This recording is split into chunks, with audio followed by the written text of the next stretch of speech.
असलामुअलैकुम, this is Mohit Peerzada in Washington United States. आज 23 जून 2026 है, मंगल का दिन है। मेरे सामने बहुत सी डेवलपमेंट्स हैं। कुछ तो डेवलपमेंट्स वो हैं जो इस वक्त हो रही हैं, जैसे ईरान के सदर डॉक्टर मसूद पेज़ेश्कियान इस्लामाबाद पहुंच चुके हैं, और कुछ ऐसी डेवलपमेंट्स हैं जो गुज़िश्ता 24 घंटों में हुई लेकिन मैं उनके ऊपर कमेंट नहीं कर सका। फॉर इंस्टेंस बलूचिस्तान में महरंग बलोच और उनके साथियों को जिस तरह से एक शैम ट्रायल करके, जाली ट्रायल करके उन्हें उम्र कैद की सज़ा सुनाई गई है, उसकी पाकिस्तान के मुस्तकबिल के लिए किस किस्म की क्या इम्प्लिकेशंस हैं, इसकी क्या अहमियत बनती। लेकिन ईरान के सदर डॉक्टर मसूद पेज़ेश्कियान के विज़िट से हम बात का आगाज़ कर सकते हैं। डॉक्टर मसूद पेज़ेश्कियान के सदर बनने के बाद ये उनका पहला दौरा नहीं है, इससे पहले भी वो एक दफ़ा आए हैं। लेकिन इस स्टेज पे डॉक्टर मसूद पेज़ेश्कियान के इस विज़िट की बड़ी गैर मामूली अहमियत है। उसकी वजह यह है कि जिस तरह से ईरान और पाकिस्तान के दरमियान में गुज़िश्ता चंद हफ़्तों में एक अनयूजुअल कोऑपरेशन देखी गई है ईरान और अमेरिका के मुज़ाकरात के हवाले से, और अभी तो 48 घंटे नहीं हुए कि स्विट्ज़रलैंड के शहर लेक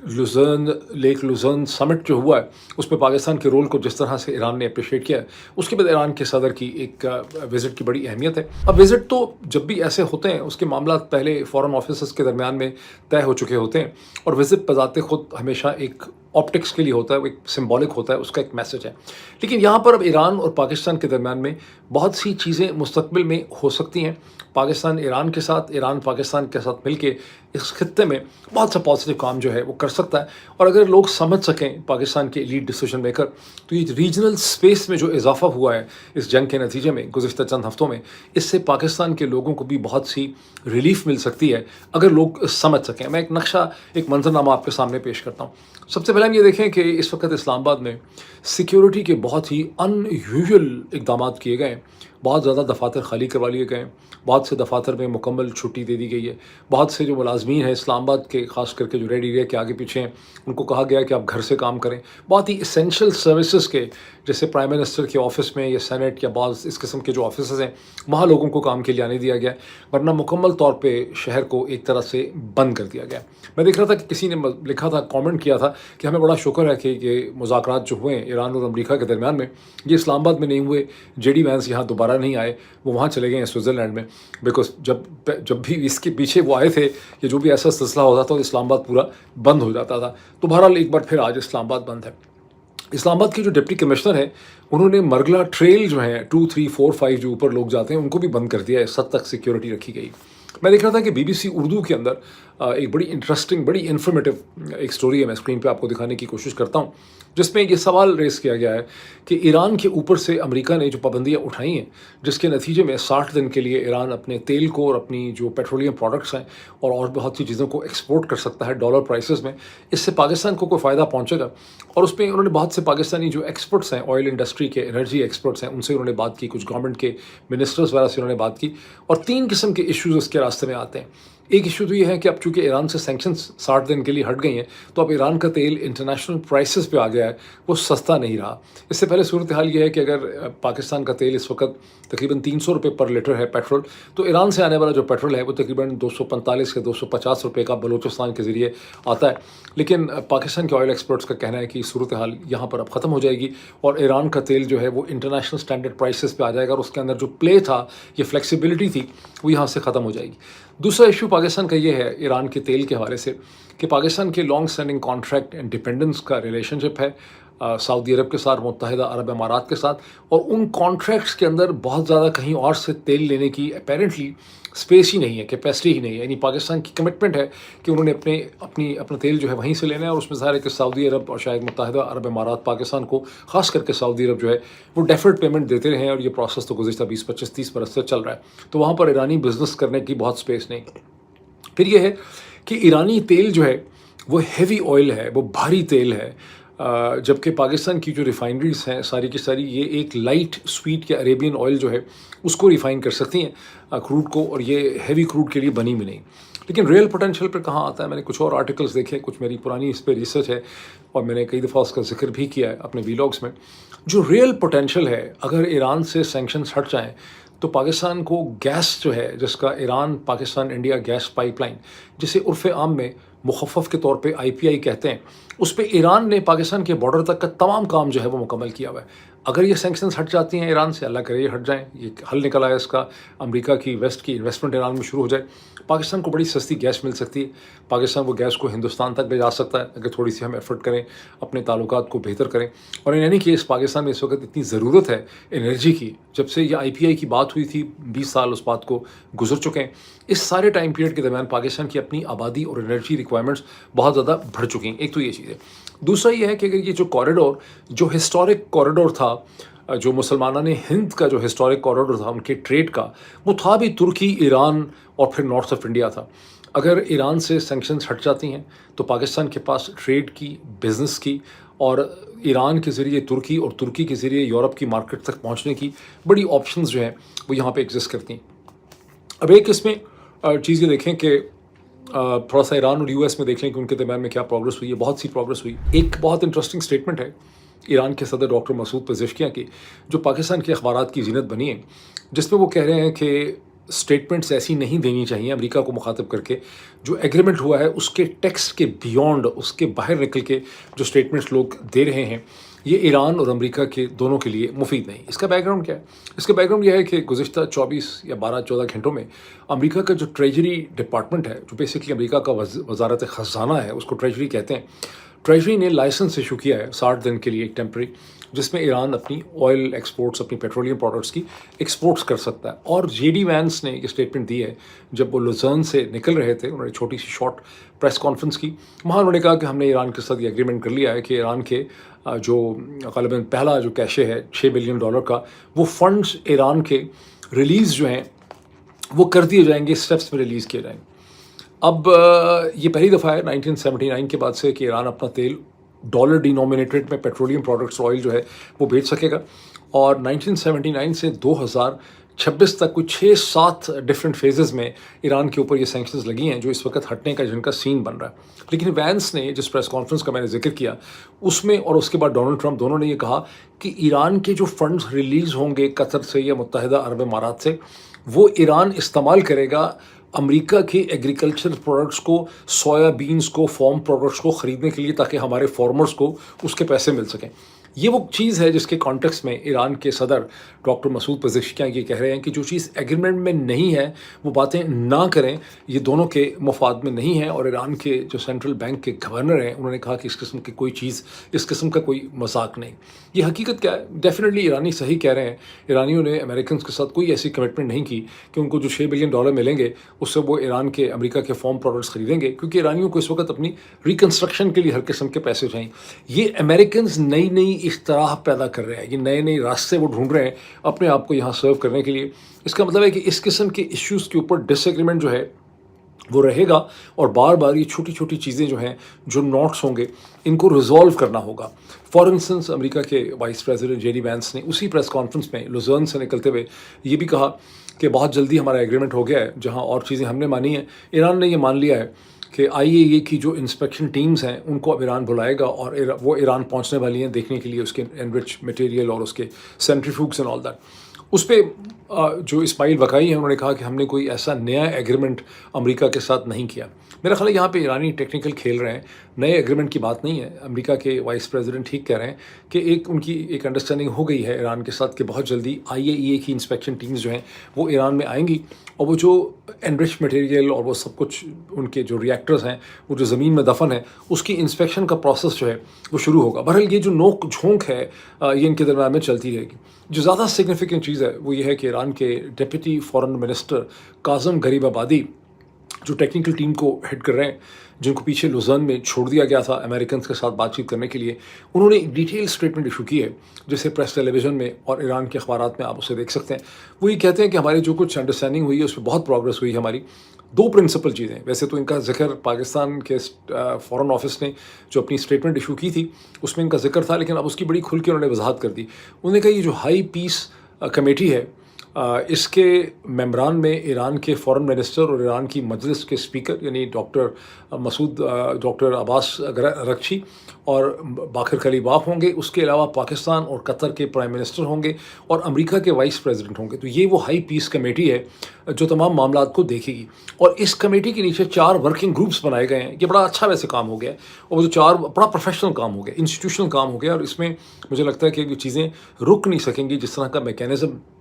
डिसाइड हो गया। ये बड़ी सॉलिड अचीवमेंट है। एक आपने तस्वीर देखी होगी, मैं शायद पिछले व्लॉग में दिखा नहीं सका आपको, बहुत इंप्रेसिव पिक्चर है जो कतर के प्राइम मिनिस्टर ने रिलीज़ की है, जिसमें कतर के प्राइम मिनिस्टर साइड पे बैठे हुए हैं और अमेरिका के वाइस प्रेसिडेंट जेडी वैंस अपने लैपटॉप के ऊपर, जो उनका ऑफिशियल लैपटॉप है बिकॉज उसमें उन्होंने अपना सिक्योरिटी कार्ड भी डाला है, और अमेरिका में खप पड़ गई है कि आपने कतर के प्राइम मिनिस्टर को साथ बिठाया है अमेरिका का सिक्योरिटी वाइस प्रेसिडेंट के लैपटॉप के साथ। बहरहाल उसमें दोनों मिलकर काम कर रहे हैं और पीछे प्रेसिडेंट डोनाल्ड ट्रंप के जो दामाद हैं जैरेड कुशनर, वो पीछे खड़े हैं। तो ये वो इंस्टीट्यूशनल काम है जो हो गया है, जिसकी तरफ काजिम गरीबाबादी जो हैं वो बता रहे हैं कि 4 वर्किंग ग्रुप्स हैं। एक वर्किंग ग्रुप है जो न्यूक्लियर वर्किंग ग्रुप है, एक सैंक्शंस टर्मिनेशन वर्किंग ग्रुप है, एक फिर reconstruction and economic development working group है, और चौथा जो है वो इम्प्लीमेंटेशन ग्रुप है। अब देखें कैसा स्ट्रक्चर बन गया है कि एक ग्रुप काम कर रहा होगा, वर्किंग ग्रुप न्यूक्लियर इश्यूज़ पे काम करेगा कि क्या क्या तरीके से प्रोग्रेस करनी है। एक जो है वो काम कर रहा है कि सैंक्शंस की रिलीफ स्टेप बाय स्टेप कैसे करनी है, प्राइमरी सैंक्शन, सेकेंडरी सैंक्शन। एक ग्रुप काम कर रहा है कि जो ईरान को $300 बिलियन प्रॉमिस किए गए हैं इन्वेस्टमेंट्स की शक्ल में, जो मशरक़ वस्ती से आएंगे, यूरोप से आएंगे, लातीनी अमेरिका से कंपनीज की इन्वेस्टमेंट आएगी। ज़ाहिर अमेरिकन हुकूमत की इन्वेस्टमेंट नहीं है। फिर इन सबको देखने के लिए चौथा जो है वो इम्प्लीमेंटेशन वर्किंग ग्रुप, और इन सब के ऊपर जो है वो पीस कमेटी है। तो एक पूरा इंस्टीट्यूशनल मैकेनिज्म बन गया है चीज़ों को लेकर आगे जाने के लिए। अब इसके रास्ते में ज़ाहिर बड़ी रुकावटें हैं, और ये सब कुछ जो कुछ हो रहा है और जो कुछ हमें पता चल रहा है और जो कुछ हमें नहीं भी पता चल रहा, उसके बारे में ज़ायनिस्ट जो हैं, जो बड़े इंटेलिजेंट हैं और जो इजराइल के अंदर भी बैठे हुए हैं, जो अमेरिका के अंदर भी हैं, जो न्यूयॉर्क में भी हैं, जो वाशिंगटन में भी हैं, जो लंदन में भी हैं, जो ब्रसल्स के अंदर भी हैं, जो बर्लिन में भी हैं, जो सिडनी में भी हैं, जो कैनबरा में भी हैं, जो न्यूजीलैंड में भी हैं, हर जगह हैं, वो बड़े गौर से देख रहे हैं कि अब उन्होंने क्या करना है इसके जवाब में। तो इकोनॉमिस्ट में एक आर्टिकल छपा, मैंने पढ़ा है, जो बाकायदा एक गेस्ट ऑथर से रिक्वेस्ट करके लिखवाया है इकोनॉमिस्ट ने। और ये खातून जो है ये ऑथर हैं, उन्होंने ईरान और अमेरिका के रिलेशनशिप के हवाले से मशरक़ वस्ती पे बहुत सी किताबें लिखी हैं। नाम उनका है डेलिया डासा कइये, पता नहीं मैं सही प्रोनाउंस कर रहा हूँ कि नहीं। और उन्होंने एनालिसिस ये दिया है कि बावजूद इसके कि इसराइल बहुत छिड़ा हुआ है और इसराइल बेबाक हो चुका है, इसराइल इस ईरान और अमेरिका जो मेमोरेंडम ऑफ अंडरस्टैंडिंग है 60 दिनों का, इसका रास्ता रोकने की कोशिश नहीं करेगा एक्टिव तरीके से। और उसके उन्होंने कई रीजंस दिए। एक तो उन्होंने कहा कि इसराइल इतनी बुरी तरह से अमेरिका के ऊपर डिपेंडेंट है, जैसे कि प्रोफेसर जॉन मर्शैमर बार बार कहते हैं कि खाते भी हमारे से हैं, तेल भी हमारे से लेते हैं, असला भी हमारा है, मर भी हम इनके लिए रहे हैं, जहाज़ भी हमारे टैक्स पेयर का पैसा, तो ये रिफ्यूज़ नहीं हमें कर सकते। तो एक तो उन्होंने इस चीज़ की तरफ बात की। दूसरा उन्होंने कहा है कि जिस तेवर से प्रेसिडेंट ने नेतन्याहू के बारे में कमेंट्स किए हैं गुज़िश्ता चंद दिनों में, और जिस टोन एंड टैनर में पहली दफ़ा अमेरिका के वाइस प्रेसिडेंट ने वाइट हाउस के अंदर खड़े होकर जेडी वैंस ने गुज़िश्ता 72 घंटों में स्विट्ज़रलैंड जाने से पहले इसराइल को लताड़ा और उनको कहा, और जिस तरह से मार्को रूबियो ने इसके रेफरेंसेस दिए हैं, अंडर दिस सर्कमस्टेंसेस इसराइली अब थोड़े से कॉशियस हैं कि हमने अमेरिका के साथ बहुत बड़ा पंगा नहीं करना। और फिर उसने कहा कि उनका ये कहना है इकोनॉमिस्ट के आर्टिकल का कि इसराइली वेट करेंगे क्यों, समझते हैं कि इसके अंदर इतने तजादात और कॉन्ट्रडिक्शन है ईरान अमेरिका की डील के अंदर कि ये अपने ही वज़न से कोलैप्स कर जाएगी। मैं वैसे उनसे बिल्कुल भी एग्री नहीं करता। मैंने चंद हफ्ते पहले जब ये जंग अपने पीक पे थी, मेरा ख्याल है मार्च में, मैंने बराक रवेद की किताब ख़त्म की, ट्रम्प्स पीस, जिसके अंदर बराक रवेद है तो ख़ुद इसराइली है लेकिन लिबरल है, और उसने बहुत ज़बरदस्त मज़े ले लेके बताया कि कैसे इसराइली लॉबी ने जो बराक ओबामा का पीस डील थी 2015 की joint comprehensive plan of action, उसको नाकाम बनाने के लिए कितनी एफर्ट्स की। और उसमें वो बताते हैं कि कैसे मरियम एडल्सन, जो इस वक्त सबसे बड़ी फंडर हैं, जिन्होंने 2024 की जो प्रेसिडेंशियल कैंपेन थी उसमें ग़ालिबन 300 या 400 मिलियन डॉलर उन्होंने कंट्रीब्यूट किए थे। उस वक्त उनके हस्बैंड जो थे शेल्डन एडल्सन, जो एक कैसीनोस का बहुत बड़ा सिलसिला रन करते थे टेक्सास में, और वो ज़ायनिस्ट सबसे बड़े फंडर थे, उन्होंने डोनाल्ड ट्रंप को ये मजबूर किया हुआ था और डोनाल्ड ट्रंप से कमिटमेंट ली भी थी 2018 से पहले की जो इलेक्शन था, 2017-16 जो 2018 का इलेक्शन था, उसमें कमिटमेंट ली भी थी कि किस तरह से जो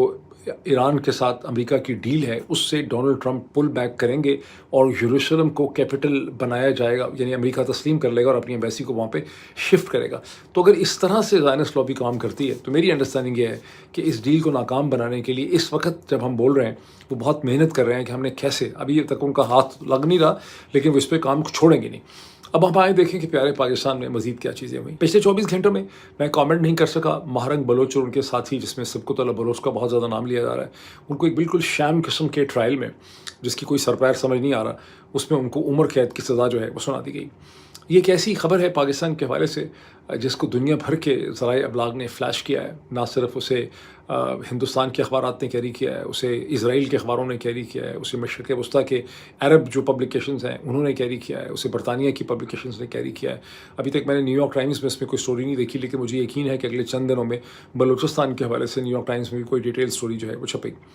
BBC اردو نے ایک بہت ڈیٹیلڈ اس کے اوپر تفصیلات اس کی شیئر کی ہیں۔ کہنے میں انہوں نے اوپر لکھا ہے کہ 9 منٹ میں اس کو پڑھ سکتے ہیں۔ میں نے بڑی کوشش کی، 9 منٹ مجھے تو 15-20 منٹ لگے ہیں اس کو پڑھتے ہوئے، اس کی ساری ڈیٹیلز کو، اور اس سے ہی ہمیں پتہ چلتا ہے کہ 2024 میں جب مہرنگ بلوچ کہیں ایک بڑی جوشیلی تقریر کر رہی تھیں سبقت والا بلوچ، تو وہاں پر کوئی پولیس اور لوگوں کے درمیان میں، مظاہرین کے درمیان میں کوئی تہس پٹہس ہوئی، جھگڑا ہو گیا، اور پھر پولیس کا ایک SI ایک کانسٹیبل جو ہے وہاں پہ جام بحق ہو گیا۔ ٹھیک، اب وہ کیسے جام بحق ہوا؟ BBC کی سٹوری کی جو بہت بڑا، یعنی ویسے تو سٹوریاں پڑھیں تو آپ کو اندازہ ہوتا ہے کہ کوئی فیکٹس نہیں پتہ چل رہے، یہ تو سارا پروسیکیوشن یا سرکار کے ہی فیکٹس ہیں کہ مظاہرین نے اس کو مارا اور پتھر مار مار کے اس کو انہوں نے ہلاک کر دیا، اور پروسیکیوشن تو یہ کہتی ہے کہ مہرنگ بلوچ جو ہیں ان کے کہنے کے اوپر انہوں نے یہ سب کیا، اور جو مقدمہ بنایا گیا وہ قتل عمد کا مقدمہ ہے۔ لیکن قتل عمد کا تو مطلب ہوتا ہے کہ انٹینشنل مرڈر ہے۔ تو اگر مہرنگ بلوچ وہاں پہ تقریر کر رہی ہیں تو قتل کا جو چارج ہوتا ہے کہ قانون کی جو پوری کے پورا آرکیٹیکچر ہے اس میں ایک بہت سیریس چارج ہوتا ہے۔ اگر آپ لوگوں کو قتل کے مقدمے بھی ان پہ ایسے ہی بنا دیں، دہشت گرد بھی ان کو آسانی سے بنا دیں، اینٹی اسٹیٹ بھی ان کو آسانی سے بنا دیں، تو آپ صرف عدالتوں کو ایبیوز نہیں کر رہے، آپ در حقیقت قانون کا پورا جو آرکیٹیکچر، تصور اور ڈھانچہ ہے اس کو آپ کولیپس کر رہے ہیں۔ بہرحال یہ BBC کی جو سٹوری ہے اس کی جو بہت بڑا میں سمجھتا ہوں ویکنس یہ ہے کہ انہوں نے پروسیکیوشن کا تو سارا پوائنٹ آف ویو دیا ہے، اور انہوں نے یہ بھی بتایا کہ مہرنگ بلوچ کے وکیل یہ بتا رہے ہیں کہ مہرنگ بلوچ اور ان کے ساتھی جو ہیں انہوں نے 12 جون سے دھرنا دیا ہوا ہے، وہ اپنے بیرکس میں نہیں جا رہے، اینڈ سو آن۔ لیکن جو BBC نے نہیں کیا کہ ان کو بہت ضروری تھا کہ وہ یہ بتاتے کہ مہرنگ بلوچ کے وکیل اس پورے واقعے کے بارے میں جو 2024 میں اس پولیس کے کانسٹیبل کے SI کے مر جانے کا، اس کے ہلاک ہو جانے کا جو واقعہ ہے، اس کی مہرنگ بلوچ کی کیا تفصیلات ہیں اس کے حوالے سے۔ بیکاز اگر مہرنگ بلوچ وہاں پہ تقریر کر رہی ہیں تو آپ کس طرح سے ایک پروٹیسٹر، احتجاج کرنے والا جو ایک ایکٹیوسٹ ہے اس کے اوپر آپ اس قسم کا مقدمہ بنا سکتے ہیں۔ اور اس میں یہ بھی بنایا گیا ہے کہ چونکہ ایک رجسٹرڈ پولیٹیکل پارٹی نہیں ہے، ان کو اجازت نہیں تھی وہاں پہ جلسہ کرنے کی، چونکہ اجازت نہیں تھی تو یہ غیر قانونی تھا، اس لیے چونکہ یہ غیر قانونی تھا تو انہوں نے پولیس کے اوپر وہاں پر آ کے وائلنس کر دی، اینڈ سو مچ۔ اچھا، اس کے ساتھ میں پھر واپس آتا ہوں اس میں، اس کے ساتھ ہی گزشتہ آپ کہہ لیں کہ 18 گھنٹوں میں کشمیری شاعر جن سے آپ سب واقف ہیں، جن کا میں نے چند ہفتے پہلے میں نے ایک انٹرویو کیا تھا جس کو بہت لوگوں نے دیکھا ہے، فرحاد احمد، ان کو بھی راولا کوٹ کے قریب سے باغ سے گرفتار کر لیا گیا۔ فرحاد کی جو گرفتاری ہے، جن کو نے کہا تھا نا کہ یہ سوچتا ہے اسے اٹھا لو، تو فرحاد کی پہلے بھی ان کو گرفتار کیا گیا تھا، پھر ان کی اہلیہ کے اوپر قتل کا مقدمہ بنا دیا۔ جسٹ امیجن تو کریں کہ پاکستان میں کیا ہو رہا ہے، یعنی فرحاد احمد سے آپ نے بدلہ لینا ہے تو اس کو اذیت دینے کے لیے آپ اس کی اہلیہ کے اوپر قتل کا مقدمہ بنا دیتے ہیں۔ عمران خان سے آپ نے بدلہ لینا ہے تو آپ نے اس کی اہلیہ بھی اس کے ساتھ ایک مقدمہ جعلی سا عجیب و غریب بنا کے اس کو بھی آپ نے جیل میں رکھا ہوا۔ بہرحال فرحاد کو جس طرح سے گرفتار کیا گیا ہے، اس سے یہ پتہ چلتا ہے کہ آزاد کشمیر کے طول و عرض میں ڈھونڈ کے جو ہے وہ لوگوں کو گرفتار کیا جا رہا ہے اور لوگوں کو ٹارگٹ کیا جا رہا ہے، اور ایک پوری کی پوری جو کشمیر کی ایک تحریک ہے ان کے مطالبات کی، اس کو کچلنے کے لیے آپ بہت ہی کیا کہیں گے کہ اس کو آپ ٹارگیٹڈ طریقے سے آپ اس کو چل رہے ہیں۔ اب اس میں ایک اور چیز ایڈ کر دیں کہ میں نے گزشتہ ویلاگ میں آپ کو بتایا تھا کہ ایک دن پہلے ایمنسٹی انٹرنیشنل نے یاد کروایا ساری دنیا کو، انہوں نے ایک بینر ایشو کیا ٹویٹر کے اوپر جس میں انہوں نے بتایا کہ ایمان حاضر مزاری اور ہادی چٹھا کو اس جیل کے اندر ڈالے ہوئے اب ان کو ریلیف بھی نہیں دے رہے عدالت سے بھی، وہ یعنی ان کا کیس سنا ہی نہیں جا رہا، 150 دن جو ہیں وہ ان کو بھی ہو چکے ہیں۔ یہ ساری چیزیں اکٹھی کر لیں آپ، مہرنگ بلوچ اور سبقت اللہ بلوچ کو اکٹھا کر لیں، احمد فرحاد کو، آزاد کشمیر کو اس میں ڈال دیں، جس طرح سے کشمیریوں کو ٹریٹ کیا گیا ہے اس کے اندر آپ ایمان حاضر مزاری کو ڈال دیں، جنوری میں انہوں نے جس طرح سے ہم سب کو مقدمے سنا کے دہشت گرد قرار دے دیا، ڈیجیٹل ٹیررسٹ بنا دیا۔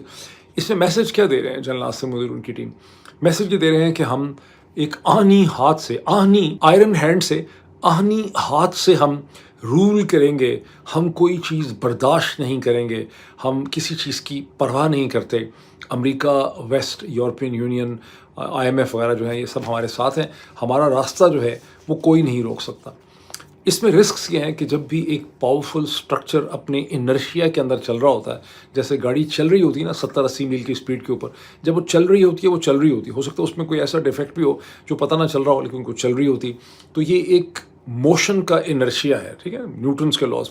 لیکن اس کے بعد جب اچانک یہ انرشیا ٹوٹتا ہے، اور طاقت کا یہ انرشیا ہمیشہ ٹوٹتا ہوتا ہے، جب وہ ٹوٹے گا تو پھر پاکستانی ریاست کو پتہ چلے گا، یعنی پتہ چلے گا کہ ریاست پہ اس کے کیا اثرات جو ہیں وہ مرتب ہوئے ہیں۔ جن لوگوں کو چیز سمجھ نہیں آتی ان کو اورنگزیب کا جو 50 سال کا ٹائم پیریڈ ہے اسے پڑھنا چاہیے۔ جس زمانے میں اورنگزیب پورے ہندوستان میں بار بار فتوحات کر رہے تھے، کبھی مرٹھوں پہ چڑھ دوڑے، کبھی دکن پہ چڑھ دوڑے، کبھی ادھر کبھی ادھر، تو اس وقت تو یہی لگتا ہوگا کہ بادشاہ سلامت کمال ہے، سر از ڈوئنگ رائٹ، تو اس وقت تو یہی لگتا ہوگا۔ لیکن آپ کو پتہ ہے کہ 1707 میں جب اورنگزیب عالمگیر کی آنکھ بند ہوئی تو اس کے صرف 10 سال کے اندر دلی کے اوپر مرٹھوں کا قبضہ ہو گیا تھا۔ اس کے بعد پھر دلی پہ قبضہ ہی ہوتا رہا، اور پھر صورتحال یہ ہو گئی اور 50-60 سال کے بعد خود مغل جو ہیں وہ ان کے جو پروٹیکٹر تھے وہ مرہٹھے تھے۔ جو مغل پرنسس کو میرا خیال ہے روہیلا نے آ کے آنکھ نکال دی تھی، تو اس کا بدلہ مرہٹھوں نے لیا تھا، بیکاز مرہٹھے کسٹوڈین بن چکے تھے مغل امپائر کے۔ تو اللہ نہ کرے کہ ادھر بھی کوئی ایسی سین ہو، لیکن ذرا سچویشن دیکھیں کیا ہے۔ سچویشن یہ ہے کہ اچھا، لوگوں کو میں کچھ دن پہلے ایک ڈاکٹر صاحب سے بات کر رہا تھا، تو میں نے کہا آپ کے کہتے ہیں پتہ نہیں کیا ہوگا، تو میں نے کہا کہ ڈاکٹر صاحب آپ کے ذہن میں خوف کیا ہے؟ کہنے لگے ٹکڑے ہو جائیں گے ملک کے۔ تو پاکستانیوں کی ساری امیجنیشن ہے وہ کہ ایسٹ پاکستان ہو گیا تھا، تو کہیں دوبارہ پاکستان دو لخت یا کوئی اور ٹکڑے شکڑے اس کے جو ہیں نہ ہو جائیں، کوئی سیپریشن نہ ہو جائے۔ خالی یہی تو ایشو نہیں ہے، ایشو یہ ہے اس وقت اگر دیکھیں کہ پاکستان کی کتنی بڑی آبادی، فاٹا کی آبادی، بلوچستان کی آبادی، آزاد کشمیر کی آبادی، پاکستان کے اور بہت سے علاقے ہیں، ساؤتھ پنجاب، وہ علاقے جو ہے کتنی مشکل زندگی ورچوئل مارشل لا کے نیچے گزار رہے ہیں۔ اور جو باقی پاپولیشن ہے جس کا بیچارہ عمران خان کہتے کہتے اڈیالہ جیل میں چلا گیا۔ عمران خان اپنے زمانے میں 2019 سے انہوں نے اعداد و شمار کے ذریعے یہ بتانا شروع کیا تھا کہ 40% پاکستانی بچے جو ہیں ان کی سٹنٹڈ گروتھ ہے۔ تو آئی ڈو ناٹ نو کہ وہ کون سا پاکستان ہے جو پروگرس کر رہا ہے، اور جو لاہور اور پنڈی کی وہ ایلیٹ جس کے نام پہ یہ ایک امپائر رن کی جا رہی ہے آزاد کشمیر میں، فاٹا میں، بلوچستان میں، انہیں کیوں نہیں نظر آتا کہ اس کی الٹیمیٹلی امپلیکیشنز ہوں گی، وہ اتنے بحث جو ہیں وہ کیوں ہیں؟ اس پہ ریئیکشن جو ہے، بلوچ ریئیکشن بھی میں نے سنا ہے بعض لوگوں کا، وہ کیا کہہ رہے ہیں، وہ بیسکلی کہہ رہے ہیں کہ ماہرنگ بلوچ کو جس طرح سے سزا سنائی گئی ہے، اس سے یہ بات واضح ہو جاتی ہے کہ بلوچوں کے لیے پاکستان کے ڈھانچے میں کوئی سپیس نہیں ہے، ماسوا اس کے کہ وہ ہتھیار اٹھائیں، اس کی کوئی سپیس نہیں بچی۔ یہ کیوں کہہ رہے ہیں؟ اس لیے کہ ماہرنگ بلوچ تو BLA نہیں تھی، ماہرنگ بلوچ تو کوئی ہتھیار کیری کرنے والی، اس نے کوئی برین گن، اسٹین گن، مشین گن تو نہیں اٹھائی ہوئی تھی۔ ماہرنگ بلوچ تو ایک احتجاجی تھی، ایک پروٹیسٹر تھی، وہ تو پروٹیسٹ کر رہی تھی۔ جب آپ اور وہ تو باقاعدہ ایک بہت بڑا اپنے ساتھ احتجاج کا سلسلہ لے کر اسلام آباد آئی تھی 2023 کے آخر میں یا 2024 کے شروع میں، یہاں بیٹھ کے دھرنے دیتی رہی۔ ماہرنگ بلوچ کے ساتھ تو پاکستانی ریاست کو بات کرنی تھی۔ آپ نے ماہرنگ بلوچ کو بھی ٹھوک دیا ہے۔ وکیل تھی ایمان حاصر مزاری، اس کے ساتھ بھی آپ کو بات کرنی تھی، وہ تو پلیڈ کر رہی تھی لوگوں کے کیسز، آپ نے اس کو بھی سزا جو ہے وہ دے دی۔ یہ بڑی عجیب صورتحال ہے، اور میں بہت حیران ہوں کہ جو ایلیٹ ہے راولپنڈی کی، اسلام آباد کی، کراچی کی، فیصل آباد کی، سیالکوٹ کی، ان کو نظر نہیں آ رہا کہ الٹیمیٹلی ان سب چیزوں کا اینڈ رزلٹ کیا نکلے گا۔ اب اس میں دیکھیں کہ آج ایک اور بھی ہیڈ لائن میں نے دیکھی، ڈان اخبار کو بڑی امید ہے کہ آج شاید سلمان اکرم راجہ کی اور بیرسٹر گوہر کی اور 4 ان کے ساتھ اور لوگ ہیں جن کے نام دیے گئے ہیں اڈیالہ جیل کے سپرنٹینڈنٹ کو، اور ان کی شاید عمران خان کے ساتھ ملاقات ہو جائے گی۔ ویسے سپرنٹینڈنٹ نے یہ بھی الزام لگایا ہے کہ یہ لوگوں کا، ہم نے تو عمران خان کی پاور آف اٹرنی سائن کروا کے رکھی ہوئی تھی، لیکن عمران خان کے وکیلوں نے کوئی کھیل کھیلی ہے، وہاں سے لے کر نہیں گئے۔ بہرحال ساتھ ہی یہ بھی ہے کہ محترمہ علیمہ جو ہیں وہ بھی آج اپنی بہنوں کے ساتھ اور لوگوں کے ساتھ وہاں پہ اڈیالہ جیل کے باہر آئیں گی، جس طرح سے وہ ہر ہفتے آتی ہیں۔ یہ اور بات ہے کہ ڈان نے لکھا کہ انہوں نے گزشتہ ہفتے بھی دعویٰ کیا تھا، وہ چاہتی تھیں کہ 10,000 لوگ اکٹھے کیے جائیں، لیکن ان دی اینڈ 1000 سے زیادہ لوگ وہاں پہ نہیں تھے۔ بہت سے لوگ یہ کہتے ہیں کہ 1000 بھی نہیں تھے، میں نے تو کہا تھا کہ سینکڑوں ہیں، لیکن بہت سے لوگ خود PTI کے کہتے ہیں کہ شاید چند سو ہی لوگ وہاں پہ تھے۔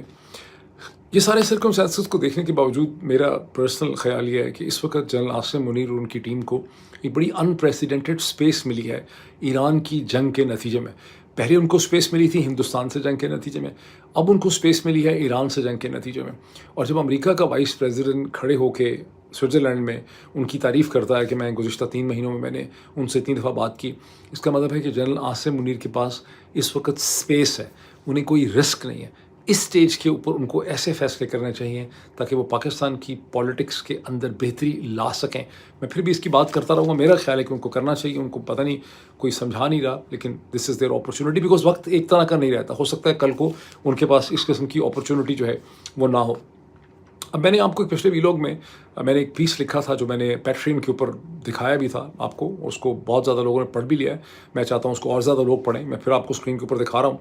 मैंने उसमें कहा था कि जो British prime minister care Starmer का एग्ज़िट हो रहा है, अभी हुआ नहीं था तो मैंने कहा था कि हो जाएगा, इसकी बुनियादी वजह यह है कि ब्रिटेन